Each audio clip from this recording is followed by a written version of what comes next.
Assalamualaikum warahmatullahi wabarakatuh. Sahabat sekalian, kali ini spesial. Saya langsung hadirkan anak saya, Dr. Azam, untuk cerita tentang bagaimana proning itu dipraktekkan selama sakit. Ya, silakan, Mas Azam. Assalamualaikum warahmatullahi wabarakatuh. Alhamdulillah.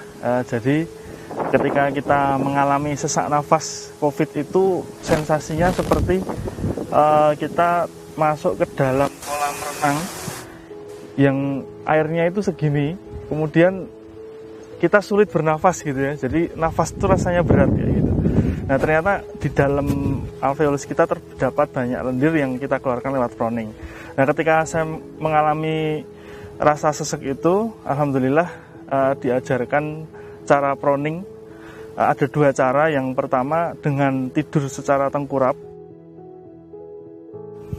Jadi yang kedua adalah cara proning seperti orang sujud. Nah, kemudian yang berikutnya ketika proning yang posisi sujud itu sebenarnya posisinya seperti orang sujud biasa. Kita mulai ya. Ini bisa kita lakukan dalam satu hari berkali-kali ya, dan pada dasarnya tidak ada batasan, bahkan kalau bisa sesering mungkin gitu ya. Misalkan setiap 1 jam 5 menit, setiap atau mungkin diakumulasikan setiap 2 jam 10 menit gitu ya. Nah kalau yang bisa kita lakukan ketika kita sholat itu, ketika kita sujud, kita bisa ketika gerakan sujud biasa begini, kita bisa tahan agak lama di bawah sambil kita tarik nafas, lepaskan. Tarik nafas, lepaskan sambil membaca doa sujud. Ya. Nah, kemudian untuk exercise proning itu sendiri, gerakannya mirip seperti sujud. Tangan bisa ditaruh di depan begini, kemudian kepala seperti ini. Kemudian kita tarik nafas. Kemudian kita sengaja batukkan. Nanti kita akan batuk hebat sampai keluar dahak. Jadi kita siapkan tempat untuk meludahkan dahaknya di sebelah kita ya. Gini.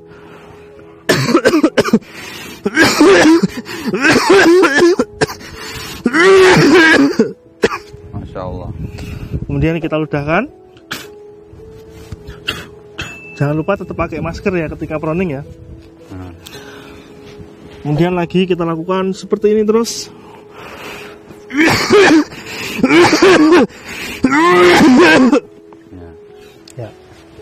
Ya. Jadi teman-teman sudah saksikan langsung ya. Beliau melakukan itu selama sakit COVID ya, dirawat berapa lama? 29 hari. Masya Allah ya. Dan saya mengulas sedikit tentang bagian paru-paru. Jadi kalau paru-paru itu ada salurannya namanya bronkus ya. Bronkus itu letaknya lebih depan dan lebih atas. Coba, lebih depan dan lebih atas. Sehingga posisi proning yang pertama itu bagian dari belakang paru-paru itu akan mengalir ke bronkus. Kalau proning yang gaya sujud itu sudah dapat dua-duanya. Yang belakang mengalir ke depan, yang bawah mengalir ke atas. Ini luar biasanya, makanya disebut the miracle of sujud. Itu.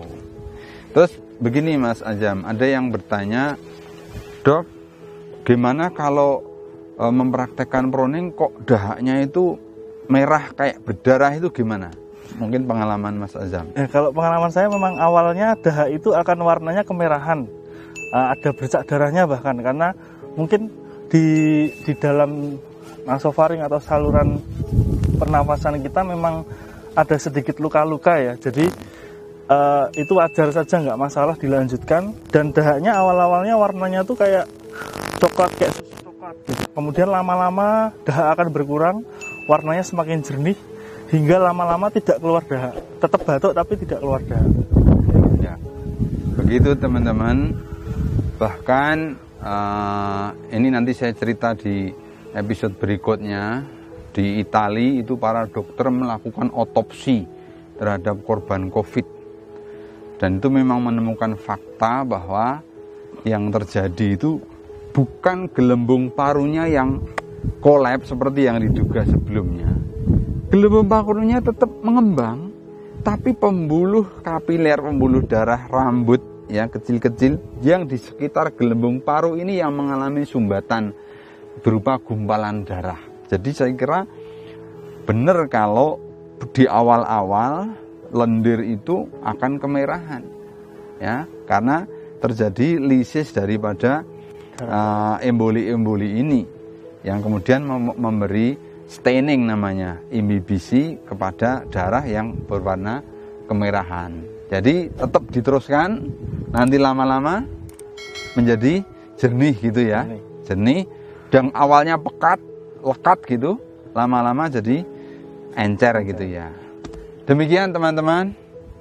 Sekali lagi semangat bagi yang sedang kena COVID. Ini survivornya sudah testimoni.